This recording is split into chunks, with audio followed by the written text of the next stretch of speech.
What's going on, family? I'm your host, Greg. This is my co-host, LaQuisha. and this is the Hallwaze podcast, where we navigate the hallways of life. Now, you may ask, what is Hallways? I'll tell you. Hallways is a conversation that we're having with you through these episodes where we talk about things from relationship, decision-making skills, all around trauma, and we give you guys the tools that you need to help navigate, to make right decisions, and pretty much overcome obstacles that we all deal with. If you guys want to keep in touch with us or find out more of what we do at OIC, you can follow us on social media, Instagram, Facebook, and you can go to our main website, oicsfl.org. As always, navigating the hallways of life. What's going on, Hallways family? This is your host, Greg, and LaQuisha. And this is season 1, episode 1 of our podcast, Hallways, where we navigate the hallways of life. Today we have a guest of honor, Mr. Reginald Printemps. Welcome, sir. Welcome. Yes, sir. I had to go with the whole government. The government. We appreciate you being here, sir. Thank you for lending us your time. Thank you for gracing us with your presence. If you will, man, before we get into this episode, would you mind giving a little bit of a background of yourself for our viewers? Sure, no problem. Well, thank you. Since I got hit with the Reginald. Yes, sir. Got hit me with the government. Well, thank you for having me. I'm definitely glad to be here and just to, give a little quick intro about myself. Okay. I'm not big on gloating, so I'm a passion for education. I've been working with the youth for over 20 years. I started in the education space, teaching elementary, middle, high school, and even collegiate. So I take pride in saying that I've taught all levels. And I've been in the nonprofit space for the past 3 years, just working with OIC of South Florida as the senior manager of adolescent health programs and just helping the youth navigate and make better decisions. So just here to come on and give my expertise, so to say, on what I can add to the conversations. Appreciate that. He's being modest. One thing that he forgot to mention, that Mr. Reginald also is very, very much skilled and experienced in the art and science and sport of chess. Yes. Today, which actually makes this episode so important, because today we're talking about healthy decision making, chess, not checkers. Yes, we said chess, not checkers. So, Mr. Reginald, or Mr. Reggie, why or how is chess related to life? Listen, I get that question all the time. Even when I started playing chess, that was the first thing my chess teacher taught me. Chess is just a reflection of life. It's not just a game. It's like a profound teacher of skills. When you think about chess, it teaches you patience. It teaches you critical thinking. It teaches you discipline. There are so many aspects and facets to chess that's parallel to life. Mm-hmm. And, once you start playing chess and you're understanding all the different components, the pieces, the moves, and the sacrifices and everything, you'll see it. It's really just like life. So it goes hand in hand with life. Okay, you said a lot of key points, and being that we all have the privilege of working within the school system and helping our community here at OIC, some of those skills that you pretty much made reference to from chess are some of the things that we teach within our curriculums at from Love Notes and Relationship Smarts Plus, et cetera, et cetera.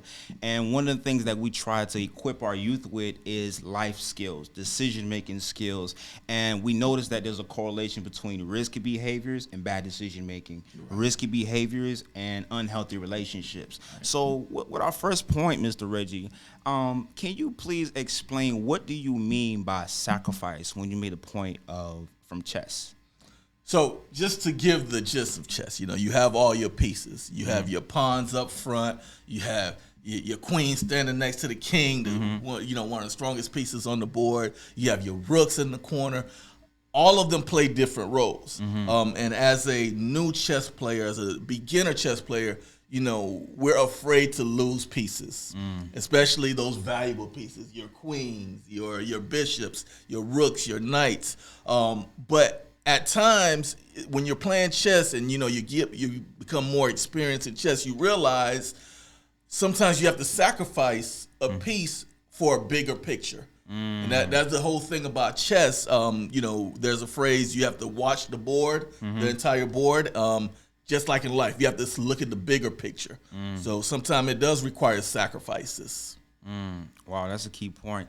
LaQuisha, if you mind, what from your experience as an educator, what are some things that you noticed that why is it so hard for youth to sacrifice something that's temporal for a greater good or the greater goal? So what I've noticed as an educator is that, especially the community that we serve in the schools that we go to, is that majority of the kids look at life for right now. So with chess, it's a thinking game. Some people play chess for hours, tournaments go on for days even, because there's a lot of thought process in it. At the end of the day with chess, you don't win by taking all the pieces, you win by strategy, because a person can have just one piece on the board and still win chess. So a lot of our youth don't understand that. In fact, from what I can recall growing up, you got picked at if you was on the chess club.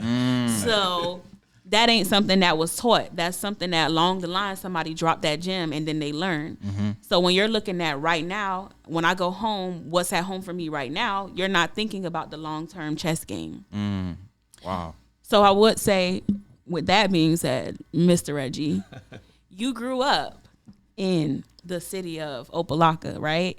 That is one of the high crime rate city in Miami. You lived in an area where you could have easily fell victim to your standards. So tell me, to your surroundings. So how did you navigate that, becoming Mr. Reggie, who you are today? It wasn't easy, I'll tell you that. Okay. The thing is, like nowadays, we have a lot of peer pressure. We have social media, but peer pressure is not a new thing, And growing up in Opelika, growing up in the neighborhood, we faced the same peer pressure. It was just a little bit different. It wasn't, the guys showing out on IG with the multiple cars. It could have been the dope boy down the street with a nice car. It could have been with the nice chains, or all the girls or just your friends smoking and, those type of things. So we had the same peer pressures and same influences. One of the things, I'll say, to be honest, one reason I stayed out of trouble was I had a daddy that didn't play. That's number one. Shout out to the daddies that don't play. Yeah, shout out to them. But I think the other thing is I was the youngest of three. I had two older brothers who made it their business to keep me out of trouble. And they were vocal about it. So if there were people or friends that they thought were not in my best interest, they didn't have a problem telling me, hey, I don't want you hanging out with them. Right. And, as I grew and started seeing what they were saying, I took that accountability on myself and started making better decisions of who I hung around. They say birds of a feather flock together. You can say that. Or sometimes if you can't change the people around you, you may have to change the people around you. So, growing up, I was like, okay, this person here was getting into this and that. And I saw the consequences they faced.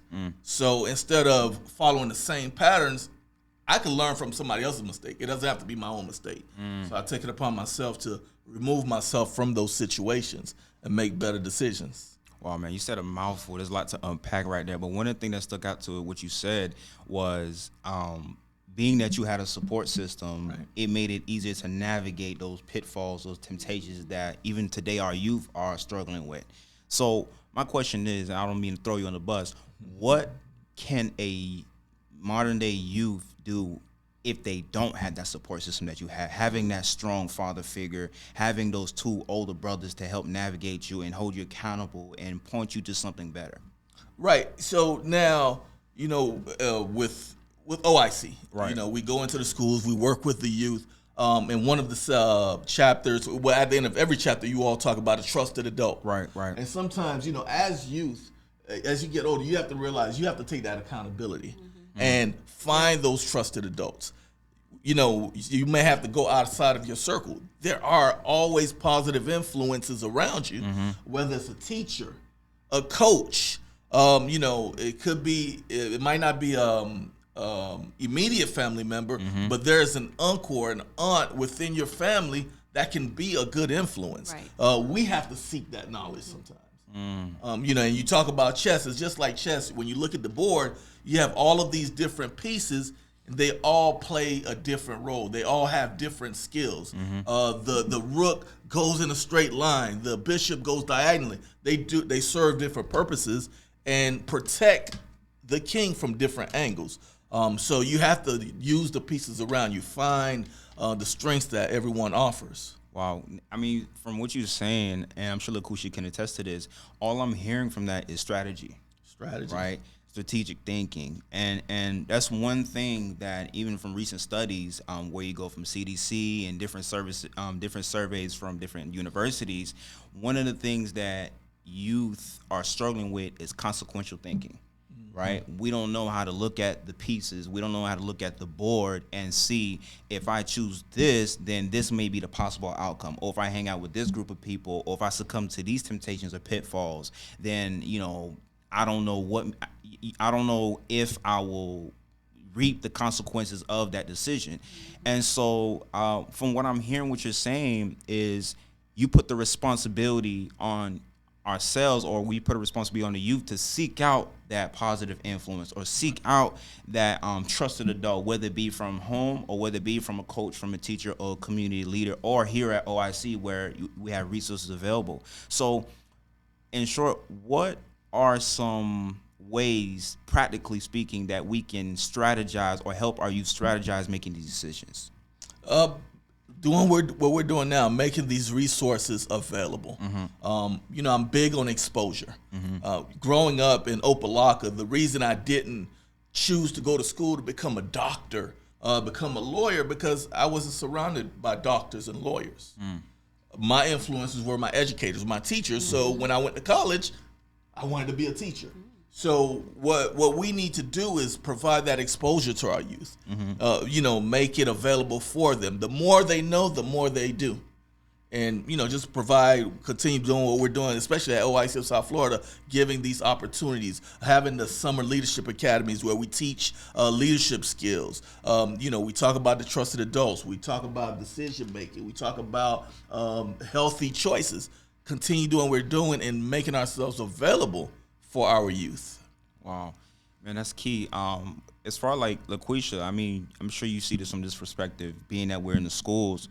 Like, what are what is the resistance that you run into when trying to let them know, hey, even though you may not come from ideal circumstances, you still have the responsibility to choose better for yourself by acquiring the knowledge that Mr. Reggie is talking about, or by finding that adult or resource within the school, or, a mentor from afar. Like, what is some resistance that you end up running into? So resistance that I'll run into, first I would like to say you have to know your audience. Okay. You can't enter a classroom and you don't understand the audience. And just because everybody's from the same community, or you go to a school that's down a block from the other and they all come from certain backgrounds, you can't assume that this class is going to be like the last. So you get in, you look at the room, you see your audience, you get to know the teachers, let them get a little feedback, and then from there you work with what you work on their level versus trying to bring them up to yours, because you have to meet them at their level in order to give them that love that they need, so that you can then deliver those messages of mentoring. I understand your circumstances, but here I am in front of you right now, and I can't give you the key to the door that you're trying to open, but I can guide you to the door. I can walk with you through the door. At some point you'll have to go alone, but I'm here for you for the right now. So it's challenging, especially if you walk into class and they don't know where you from, and they looking you up and down trying to see if they can relate to you, or you say that one wrong word and now you consider old to them, and you got to kind of have that conversation to bring them back, like, nah, I'm with y'all, I'm on the same page with y'all, know. So that's kind of what I run into. But on that topic, I do have a scenario now for Mr. Reggie. Uh-oh. Because, we both grew up in Miami, so we kind of, different times. This Miami thing here? County. Broward County. I don't know. It's just a Miami thing. Oh, whatever. Yeah. So, we grew up, probably the same circumstances, just different times. Here's a scenario, and I'm sure you can relate to it as an athlete because you were a football player. at Mommy Norland. You know, I'm only gonna say that one time, but you at that school. Right. So you have a group of friends, and then you have this one student. He's an athlete, promising future, working towards a scholarship, possible scholarship to pay 4 years of college, maybe athletic, maybe academics, can be both. Right. And he hangs around his friends. They grew up together since birth. Now they in high school. They're a little older. They activities a little bit more, advanced, whether it's toting, guns, firearms, drugs, different things like that. They known to have it on them. You get in a car with them. They invite you, let's go to this party. You jump in the car. Here's 3 choices, and let's see you navigate this with chess. 3 choices.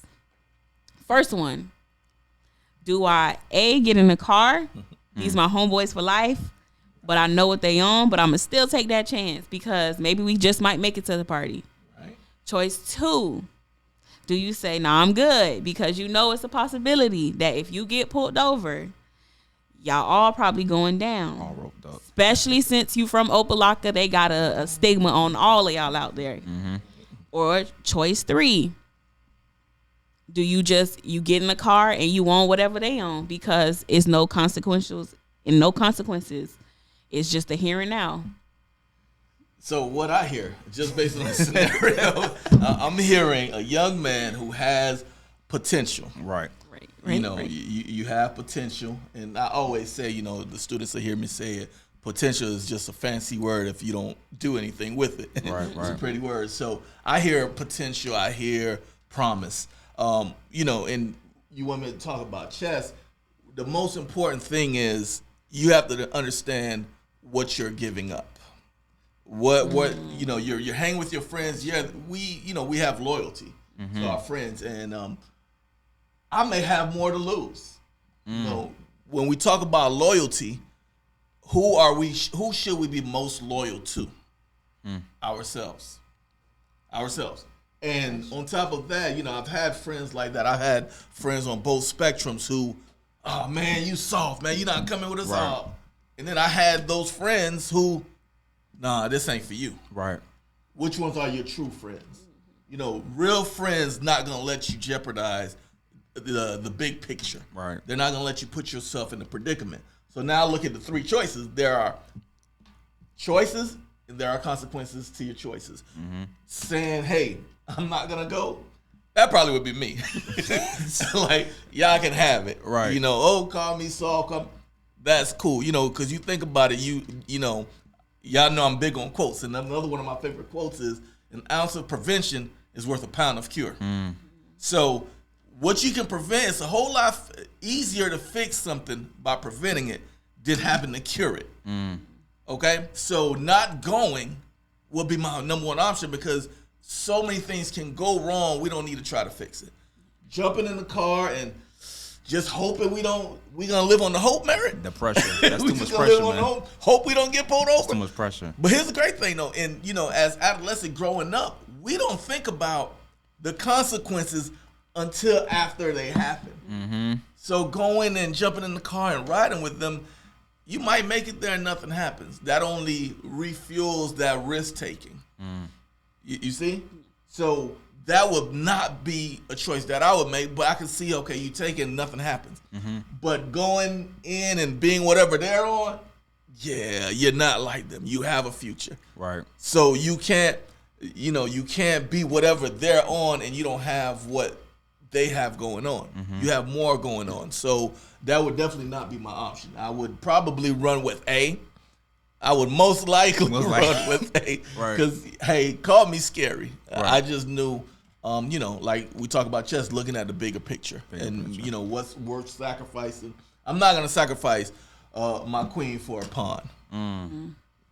Just hands down. I'm not sacrificing. I'll go rook for rook, but I'm not going queen for pawn.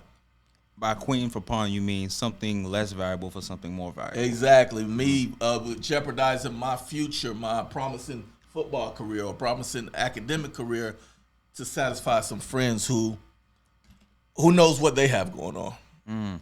So it's not worth it. Now, I asked that question, like, what why do you think it's hard to make that decision? Because in theory, it's easy to make it. We already know Right. A is the ideal choice, but in reality, why do you think that young man, that athlete with a promising future, why do you think that more likely he may choose B or C? Why do you think it's more tempting to yield to those other two options? It goes back to what we started with in Right. this conversation: peer pressure and influences. Mm-hmm. Naturally, we want to belong. Mm-hmm. That is us. Even as adults, we want to belong. We do things because we want to fit the norms. Mm-hmm. And when you're growing up in this neighborhood, if this is what's going on, this is what the norms are, that's what you want to follow. Right. So it takes a different level. That's why I always commend a youth who veer away from the norms. Mm-hmm. It takes a different level of maturity to say, I'm just gonna do me. Right. We have adults who can't say, I'm just going to do me. Unfortunately, yeah. So, I think that's the main thing, just those influences, how they're going to look. And sometimes, you weigh out your decisions, and hey, you can't judge the choice that a person make if you don't know the options that they had. So, it all goes into it.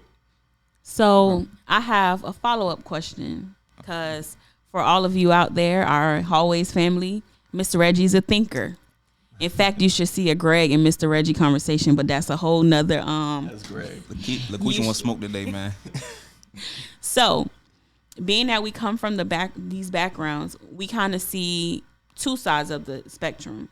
And being that chess is a game of strategy, I'm sure there's a few times where you see that even though you set up the board for your victory, you get pushed in a corner where you have to change your plan or change your strategy because the old one is not working. Mm-hmm. What about the youth who they grew up in a neighborhood, or their family has a name in the neighborhood, or they have brothers that's living a certain type of way and they took a different route and their brothers were not as supportive, or sisters or moms are not as supportive as the ones you had, and now they feel like the only choice they have is this, because if not, where are they going to go? They probably getting kicked out because you're not choosing the family lifestyle, or you're not choosing the neighborhood lifestyle. The family ain't used to seeing college or scholarships, so they don't want that for you. They want you to stick here, and whether it's getting involved in gang violence, drug violence, whatever it is that the family may have going on, and this is your pressure, and you just faced with. Right. So that internal pressure, we're not even going outside of the house for this influence. And, that's unfortunate. And, let's not take that lightly, because these are real situations, real circumstances. And I'll take the pressure off the youth for a second and put it on us. Yeah. As the mentors, as the adults in this situation. We have to be more intentional about recognizing these situations. We have to be more intentional about providing these opportunities for a youth whose their bad influences that's in their homes. Mm-hmm. We have to create that safe space, not just create it, but also make them understand it's safe to take this opportunity. Mm-hmm. And I love football. I think football is one of those one of those things that bring people together. Right. No matter what your background is, whether you're into violence or into this, you're into academics, football brings that norm. Right. And this is something that can bring even that same family that provides that bad influence. They'll support that kid if he's starting that football field. Mm-hmm. So giving those opportunities and and providing it as the mentors, as the adults, as the trusted adults. We have to be more intentional about that, because we can't expect a kid, this is all they know. You only know what you know. Yeah, agreed. Right. So, yeah. I like how you put the onus on the educators. And I think that's it's becoming to be a lost art, or a decline within the educational system. And my question for you, being that you served the public education system for so long, is it hard to care? Is it hard to care? Because usually, to make further my point, usually schools, from 7 months, 180 days, if not including holidays, every single day from 7 a.m. to maybe 2 p.m. or 9 a.m. to 3 p.m., 4 p.m., you have a bunch of 20, 30, 40 students, 7 classes, 6 classes each with all different backgrounds, all different problems, and their mind so far is made up to do what they want to do. Yeah. How do you as a teacher go beyond the call of duty of educating with a curriculum and actually care day in and day out? It has to be an internal thing. Okay. And just to go back and putting myself back in my teaching days, when I taught in Tallahassee and I taught in Tampa, and I think about it, it's hard to care every day on that same level. Don't get me wrong. Some days you go in, because we have our own lives going on. We have external factors, but you have to care about the big picture. Right. And I think that's what drives us as educators, as true educators. Usually within the first 3 years, you find out if it's for you or not. Once you make it beyond that 3 years, and this is controversy, unpopular opinion. Sometimes it's good that teachers aren't getting paid hundreds of thousands of dollars, because it weed out those who really care and passionate for it. We do deserve violence. To get paid more. Don't get me wrong. He chose violence. Right. But no, teacher, I'm not taking away from educators. Educators deserve to get paid more because we do so much for where we are now in the world. But, if they were making $100,000, $150,000 a year, you would have some who are just in there for the money, and you lose that passion. That's true. But you have your natural educators who really care. All right, man. Mr. Reggie, I actually want to, from your experience and going into what you just said about how the educators or mentors or those people of influence could do more to pretty much bring those things or bring those the potential out of the youth that we serve, right? Now, I want you don't have to name names, but I want to delve into your history a little bit. Can you think of that one youth?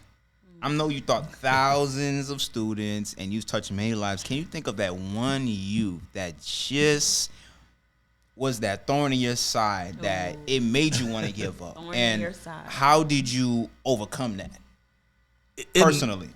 It never made me want to give up. Okay. Because, I think about being in school at Westview Elementary and Westview Middle. I might have been that kid, that thorn in the side. I'm glad Miss Parks, shout out to Miss Parks, Westview, 6th grade. I'm glad she didn't give up on me. Right. I've had some what I call challenging students. Going into it, even in my first year teaching, as a black male in elementary education, we get the challenging students. We get that team. And I loved it.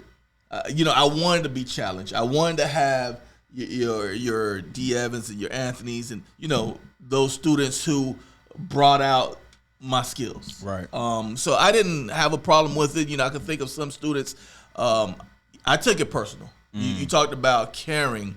I was one of those teachers who, if my students didn't succeed, it was my fault. Right.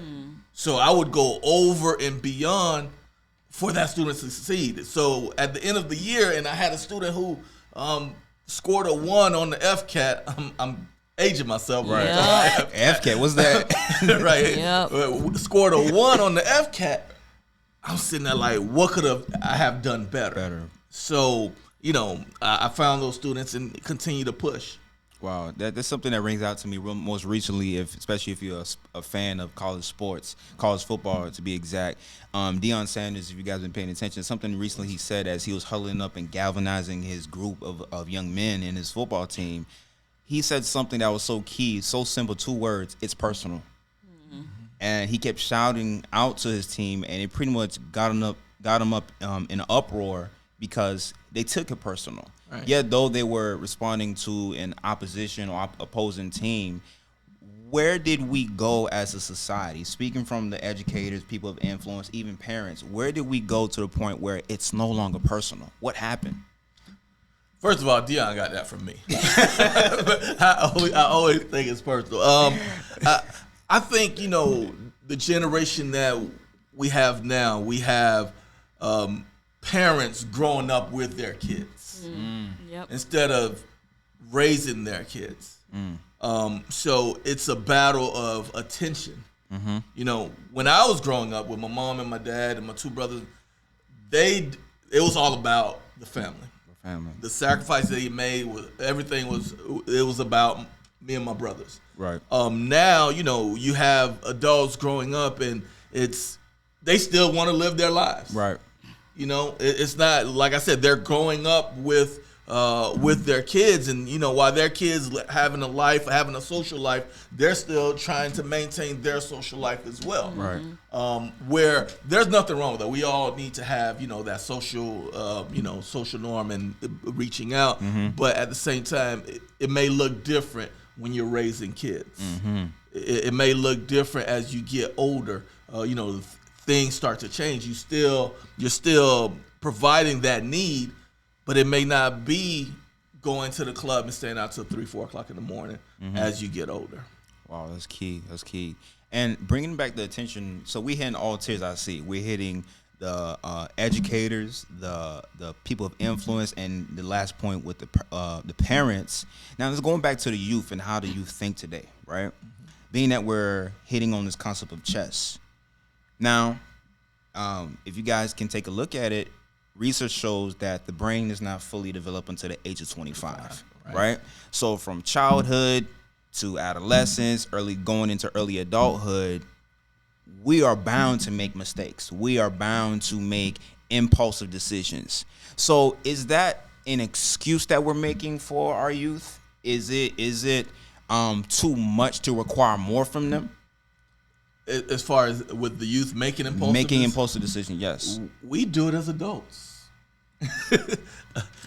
You know, we make impulse purchases. You know, we made. Well, I think I hit a nerve with Quisha over here. Straight bullet, man. But you know, so we have to be realistic. Okay. We have to make the expectations across the board and educate and not judge.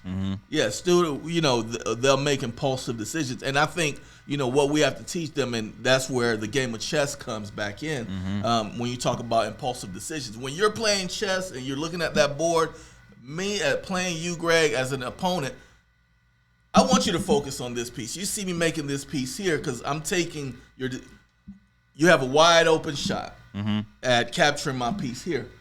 So it's impulsive. You're not looking at, once, like we said at the beginning, the entire board. Looking at the big picture and see that you're being set up.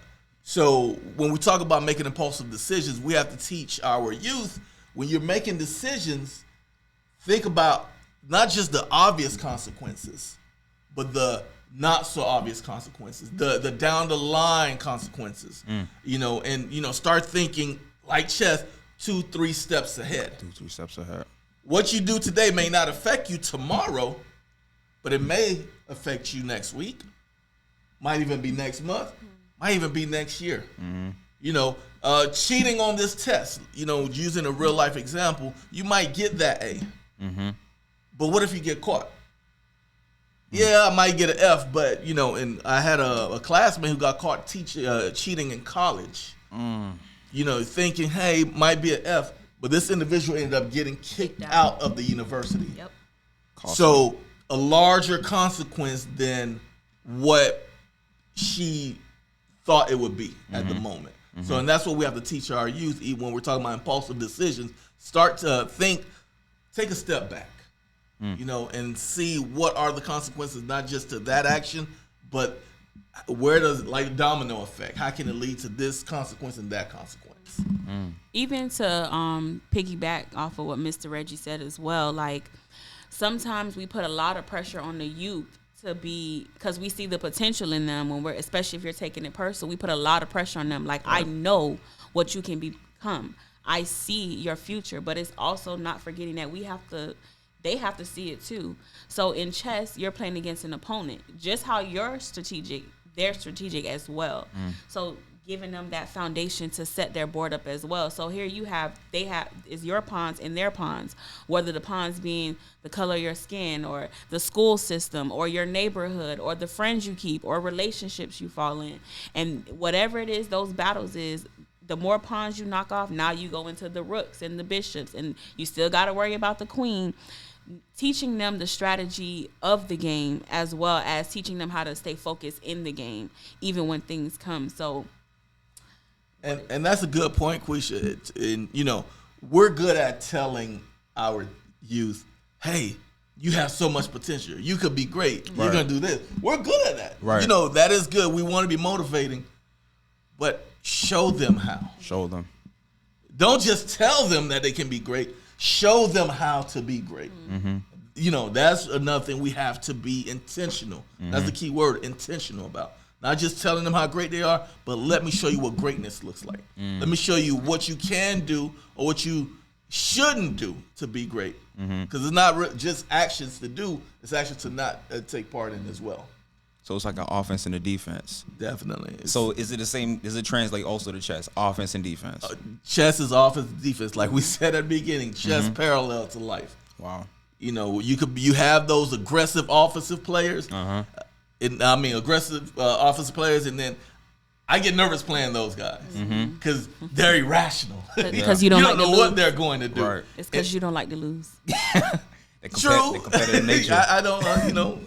No one should like to lose, but you have to learn how to deal with losing. Right. And I'm still working on that. All right. So I'm still working on it. But yeah, it's just like chess. You have your offense, defense. You have to always, pay attention to not just what you're doing, but what's coming at you as well. Mr. Reggie, I am a youth. I'm a young man. I attend Broward County Public Schools. I reside in Pompano Beach. I don't come from ideal circumstances. I got a chip on my shoulder. This young man been taunting me, threats at me, and it's one thing to threaten me. It's another thing for other people to witness this. And you already know what follows that. He's soft.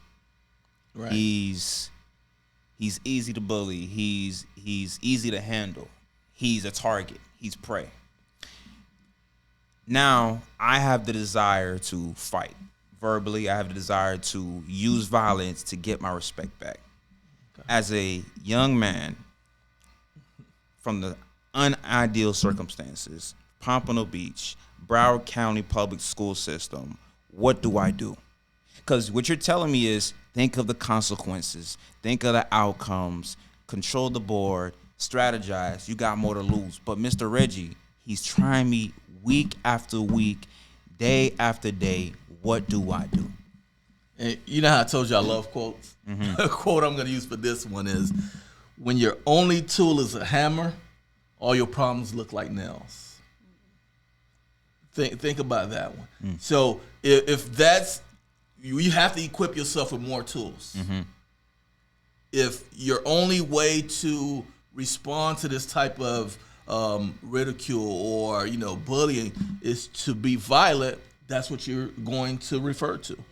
So you have to, and when I say you as the youth, then that brings us back in. We have to equip them with more tools in their toolbox on how to deal with those things.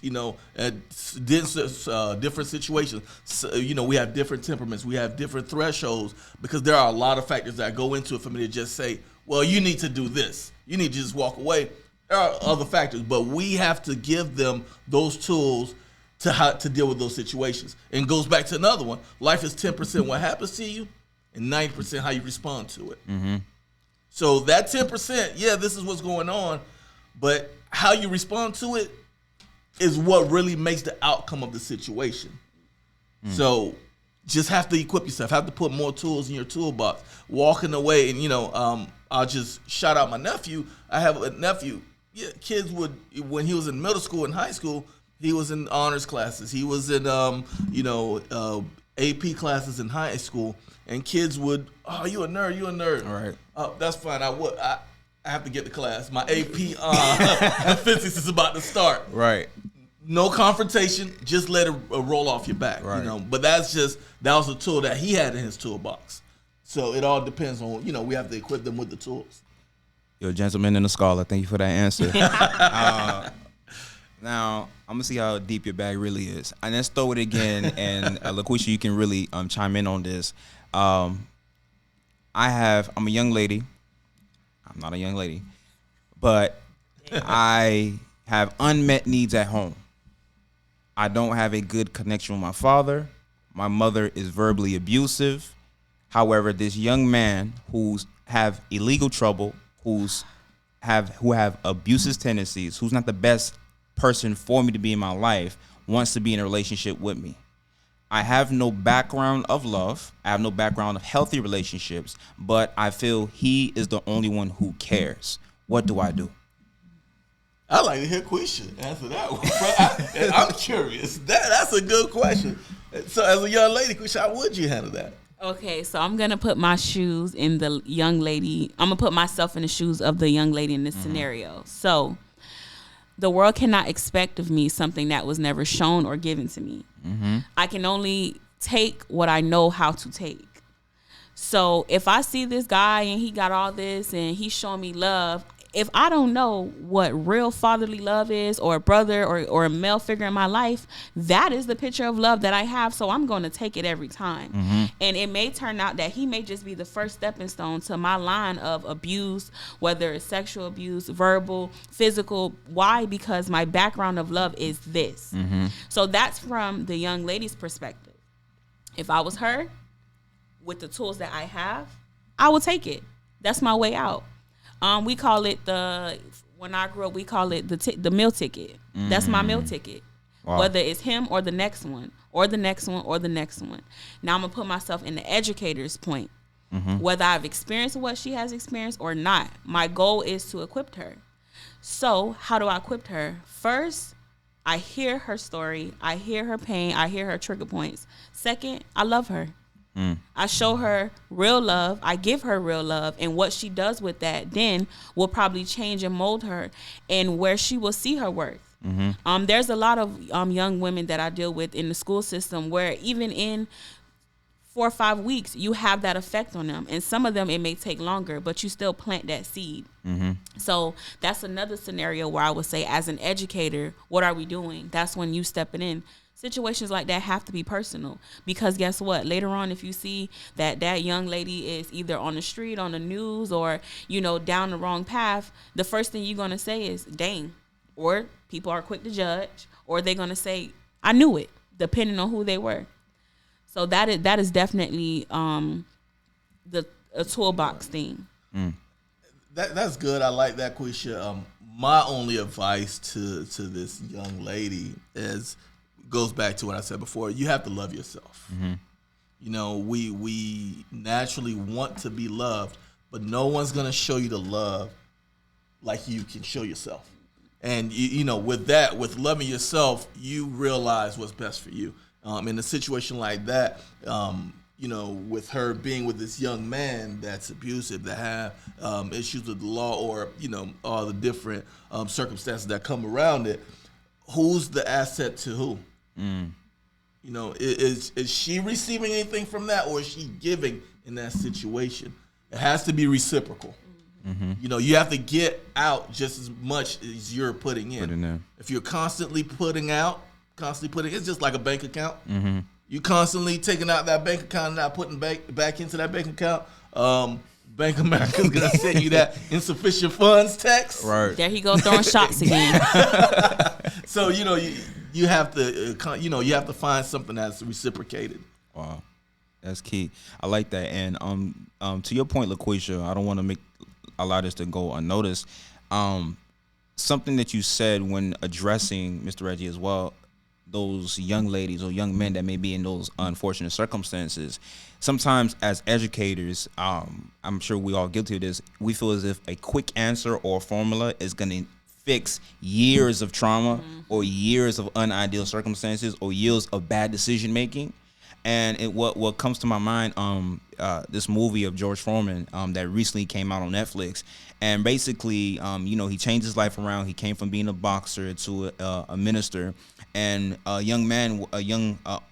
mother brought her son to him, hoping that he would mentor him and teach him life through the skill of boxing, and he immediately just gave her a quick fix answer. And from the next scene, he's in his kitchen with his family, and he noticed on the news that same young man whom he gave a quick fixed to or brushed off was on the news for illegal activities. So what I want to hear overall is, what we're saying to you guys is, it takes more than just quick fixes. It takes more than just curriculums. Though we may have limited time with these students, though we may have limited time with those whom we influence, it takes more. It's going to cost you to care, basically what I'm saying. Yeah. It's going to cost you time. It's going to cause you to get deep into your bag of resources or your toolbox to really equip the youth with these tools that they may not have access to, or may not be aware of, or they may be ignorant of overall. And to pretty much just landing the plane, Mr. Reggie, why or how can we here at OIC, how can we pretty much connect with our community and point them to the pipeline of OIC, to these resources that we have available to them? Send them to the website.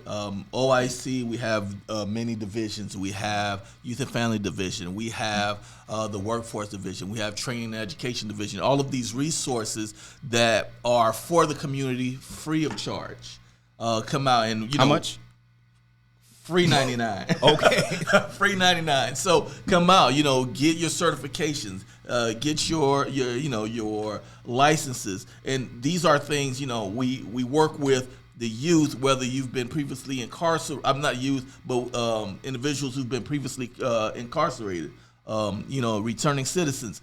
So we have a lot of resources available for the community in Broward County, as well as Miami. We have our Miami offices as well. And on top of that, we're going into the schools. We're working with the youth in the schools. We're educating the youth.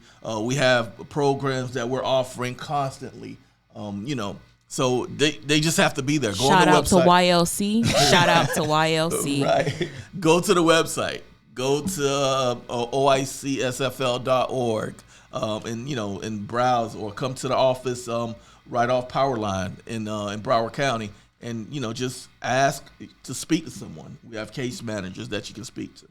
Okay, thank you for that. LaQuisha, any last thoughts? I just want to shout YLC out again, our Youth Leadership Council. Right. My final thoughts, this was an honor having you here. Thank you, sir. I'm always in Mr. Reggie's office. I'm always brainstorming. Well, that's Greg thing to brainstorm. I'm the question person. But it really is an honor to have you here, and especially talking on this topic, because I know this is a topic that basically is your life story. I appreciate it. And it was an honor being here. I really enjoyed it. Great conversation. Sometimes we have to go in our bag, and, right. Iron sharpens iron. So it's great to have these conversations as well. All right. Thank you so much, Mr. Reggie. Thank you, LaQuisha. Thank you, guys. Episode 1, Season 1, Chestnut Checkers in the bag. I taught Greg everything he knows. Great job. Thanks for watching the Hallwaze podcast. Where we navigate the hallways of life. Like and subscribe.